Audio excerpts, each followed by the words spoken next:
Hello everyone. आज मैं इस वीडियो में थ्रिलर मूवी बख्शक को एक्सप्लेन करने वाला हूँ। कहानी है मुनव्वरपुर के एक शेल्टर होम की, जहाँ कैसे लड़कियों के साथ जुल्म किया जाता है और कैसे एक रिपोर्टर अपनी जान पे खेल के उसके पीछे के सारे माफिया को बेनकाब करती है। ऐसी और भी एक्सप्लेनेशन वीडियोस देखने के लिए मेरे चैनल को सब्सक्राइब कर दें। मूवी की स्टार्टिंग में हमें मुनव्वरपुर में लड़कियों का एक शेल्टर होम दिखाया जाता है, जहाँ अनाथ लड़कियाँ रहा करती हैं। रात को वहाँ से एक लड़की के शोर मचाने की आवाज़ आ रही होती है और इस शोर को सुनने के बाद वहाँ का केयर टेकर सोनू उसके पास आता है और उस आदमी से पूछता है कि उसने उस लड़की के साथ क्या किया, जिस पर वो कहता है कि वो लड़की कंप्रोमाइज़ नहीं कर रही थी, जिसकी सज़ा उसने उसे दी है। सोनू एक डॉक्टर को कॉल करता है उस लड़की के लिए, लेकिन डॉक्टर आने से इनकार कर देता है। इसके बाद सोनू और वो बंदा उस लड़की को मार के उसकी लाश को ठिकाने लगा देते हैं। फिर हमें विशाली नाम की एक रिपोर्टर दिखाई जाती है, जिसे रात में गुप्ता नाम का खबरी कॉल करता है और उसे मिलने के लिए बुलाता है और वो विशाली से कहता है कि उसके पास बहुत बड़ी खबर है। अगर वो इसको अपने चैनल पे चलाएगी तो हो सकता है कि उसका चैनल चल जाए। दरअसल विशाली एक न्यूज़ चैनल में काम करती थी, लेकिन वहाँ उसे ईमानदारी के साथ काम करने नहीं दिया जा रहा होता, जिसकी वजह से वो जॉब छोड़ के अपना चैनल स्टार्ट कर लेती है। गुप्ता उसे एक ऑडिट रिपोर्ट देता है, जो कि 1 साल पहले सारे शेल्टर होम्स के सर्वे हुआ था, लेकिन मुनव्वरपुर के शेल्टर होम से कुछ लड़कियां गायब थी। इस रिपोर्ट को आए हुए 2 महीने हो गए हैं, लेकिन गवर्नमेंट ने कोई एक्शन नहीं लिया। विशाली उन ऑर्फन्स लड़कियों की मदद करने के लिए वो रिपोर्ट ले लेती है और अपने कैमरामैन भास्कर के साथ वो वीडियो बना के अपने चैनल पर डाल देती है। फिर रात में उसका पति अरविंद उससे पूछता है कि वो आजकल किस केस पे काम कर रही है, जिस पर वो कहती है कि आजकल उसके हाथ एक बहुत अच्छा केस लगा है और उसकी जड़ तक जाकर रहेगी।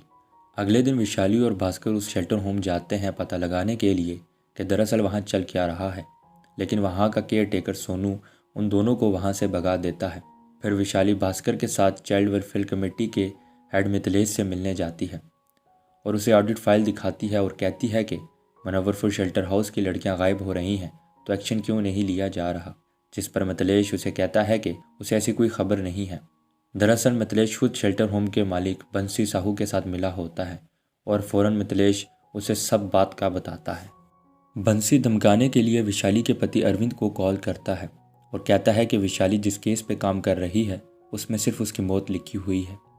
अरविंद रात में आके विशाली को समझाता है कि वो बड़े लोग हैं और हम उनसे दुश्मनी बिल्कुल भी नहीं ले सकते, लेकिन विशाली कहती है कि वो किसी बंसी को नहीं जानती।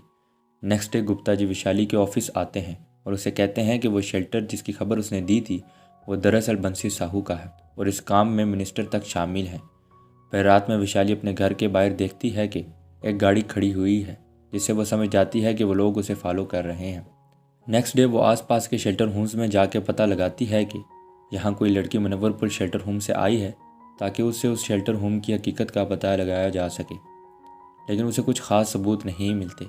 अगले दिन बंसी विशाली को उससे मिलने के लिए बुलाता है और उससे धमकी देता है कि वो ट्रक के नीचे आके मर भी सकती है, लेकिन विशाली ने उन लड़कियों की मदद करने की कसम ठान ली थी।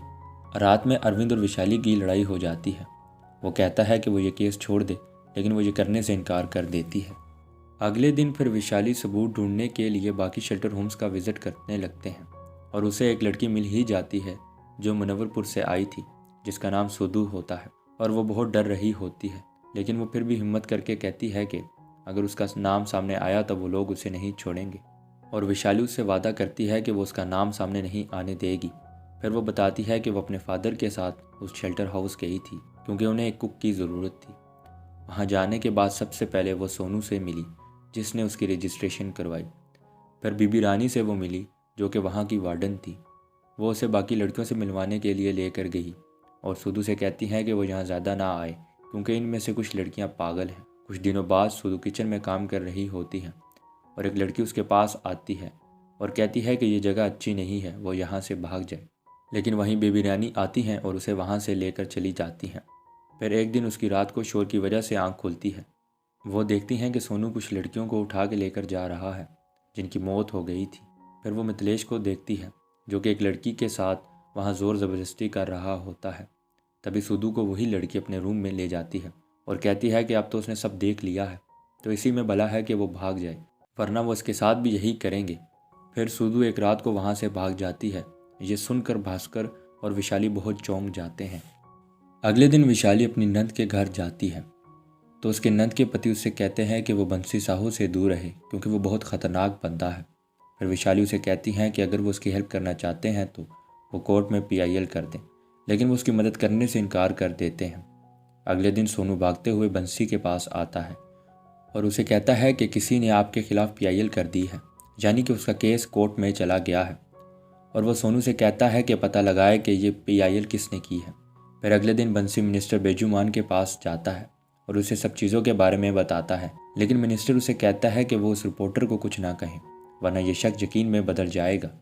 फिर सोनू बंसी से कहता है कि मुझे लगता है कि ये PIL विशाली के नंद के पति ने फाइल की है, और सोनू उसे सबक सिखाने के लिए उसे बहुत मारता है।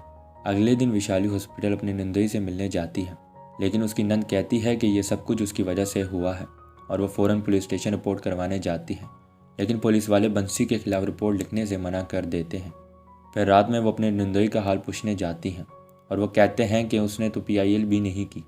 वो सारा इल्ज़ाम विशाली पे डाल देते हैं और वो रोने लग जाती है, लेकिन ऐसे में विशाली का पति उसे हौसला देता है और विशाली हॉस्पिटल के बाहर से वीडियो रिकॉर्ड करती है कि कैसे उसकी फैमिली पे हमला कर रहे हैं। अगले दिन विशाली को पता चलता है कि मनोवरपुर में एक न्यू SSP आई हैं जो कि बहुत ईमानदार हैं, इसीलिए वो उससे मिलने के लिए जाती हैं और विशाली SSP को सब कुछ बताती हैं और वो उसकी मदद करने की यकीन दहानी दिलाती है। सबसे पहले वो उसका FIR लिखती हैं और फिर सोनू को गिरफ्तार करने के लिए पुलिस वाले वहाँ जाते हैं, लेकिन वहाँ बंसी आ जाता है और पुलिस वाले उससे डर के भाग जाते हैं। फिर गुप्ता जी भास्कर को बताते हैं कि उसने PIL फाइल की थी, जिस पर भास्कर कहता है कि तुम्हारी इस गलती की वजह से विशाली की फैमिली को बहुत नुकसान पहुंचा है। फिर SSP अपने सुपीरियर ऑफिसर को केस के बारे में बताती है, लेकिन वो उसकी हेल्प करने से इनकार कर देते हैं और SSP विशाली को बताती है कि उसने एक रिपोर्ट की बिना पर रिपोर्टिंग स्टार्ट की है। उसके पास कोई ठोस सबूत नहीं है, जिसकी वजह से पुलिस उसकी मदद नहीं कर सकती। विशाली और भास्कर एक प्लान बनाते हैं और फिर भास्कर मिनिस्टर बेजुमोन के पास जाता है और उसे मिथिलेश के खिलाफ भड़काता है और कहता है कि मिथिलेश ने विशाली को आपके बारे में सब बताया है और अब वो वादा माफ गवाह बनने के लिए तैयार है। फिर हम देखते हैं कि मिनिस्टर बेजुमन बंसी को कॉल करता है और उसे बताता है कि मिथिलेश उससे मिल गया है, जिस पर बंसी उसको मारता पीटता है, लेकिन वो कहता है कि ज़रूर किसी ने इसके खिलाफ साजिश की है। फिर गुप्ता विशाली को आगे बताता है कि किसी अधिकारी की मौत हो गई है जो मनोवरपुर शेल्टर होम पे काम कर रहा था। तभी विशाली सबको चैनल पे पोस्ट कर देती है, लेकिन बंसी के खिलाफ अभी भी कोई ख़ास सबूत नहीं होता, इसलिए विशाली सुधू के पास जाती है और उसे कहती है कि वो कैमरे में आए और मनोवरपुर शेल्टर होम की हकीकत खुद बताए। सुधू बहुत हिम्मत करती है और सब कुछ बताती है कि कैसे वहाँ पर लड़कियों के साथ जुल्म होता है। इसके बाद SSP अपनी टीम के साथ उस शेल्टर हाउस पहुँच जाती है और वहाँ काम करने वाले लोगों और बंसी को गिरफ्तार कर लेती है, लेकिन मिनिस्टर वगैरह बच जाते हैं, जिस पर विशाली कहती है कि उसने एक शेल्टर तो बंद करवा दिया है, लेकिन पता नहीं ऐसे कितने और शेल्टर होंगे। ये मूवी यहाँ एंड हो जाती है। अगर वीडियो अच्छी लगी हो तो वीडियो को लाइक और चैनल को सब्सक्राइब कर दें।